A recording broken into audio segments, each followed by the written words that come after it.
Guys, how you doing? One of the most frustrating things of all with the Figaro is you get in the Figaro, turn the key, and nothing happens. It doesn't start. And your first initial thought is it's got to be the battery, because in most cars, it's normally the battery. But in the Figaro, a lot of the time, it is something else. So the first thing I want you to do to check is just press the horn. And if it beeps, you know that it's probably not the battery. Now, the fault that's really common in the Figaro is something called won't start in park. And that basically means if you move the car into neutral, it should start. So there's two things you can do to try and remedy this in the short term. And in a minute, I'll show you how to fix it full stop. Now, firstly, you can just give the shifter a little bit of a push, a bit of a wiggle, and that might just be enough to get the car to start. If it doesn't, turn the ignition on, put your foot on the brake and pull the car right back into neutral. If for any reason you can't get it to work like that, you can always press this little safety release here and get the car back into neutral.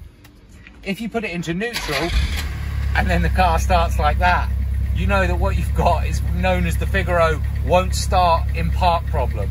Now, for now, you can keep putting it in neutral and you can keep driving, and that'll definitely keep you going. But definitely in the mid to long term, you need to get something fixed on the car. But you can do it at home, it's not too bad. So let's just pop in the workshop and I'll show you what to do with one of these. So this is an inhibitor bush.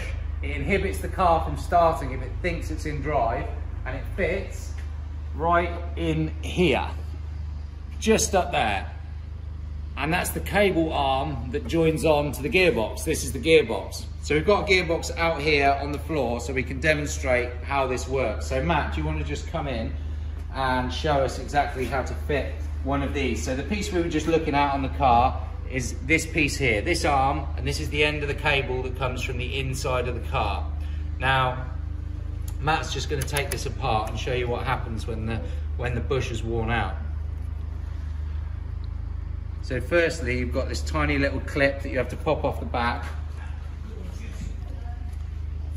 Now, like I say, we've got the gearbox outside of the car, but you can do this in the car. It's a bit fiddly and you might drop the washer or the R-clip, but you can do it inside the car. You've got two washers and a little R-clip. Then the cable comes out, and then the bush, which Matt's just taken out.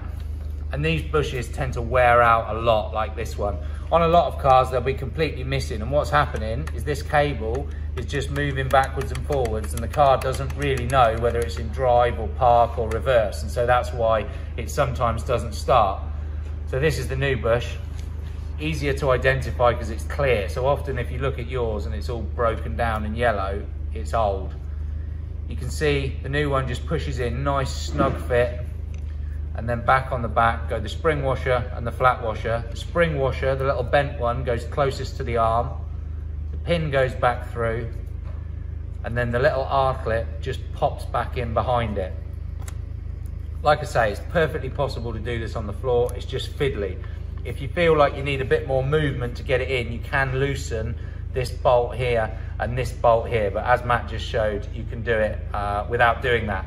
So you've got one there, and then the other end of that cable, which is here on the car, you've got a second one. So this is the bottom of where the shifter in the car is moving backwards and forwards, and you can see you've got an identical one of those bushes in there. That one doesn't fail as often, but if you're doing one, you might as well do the other. That will fix 95% of the won't start in park issues. Hope you find it helpful, guys.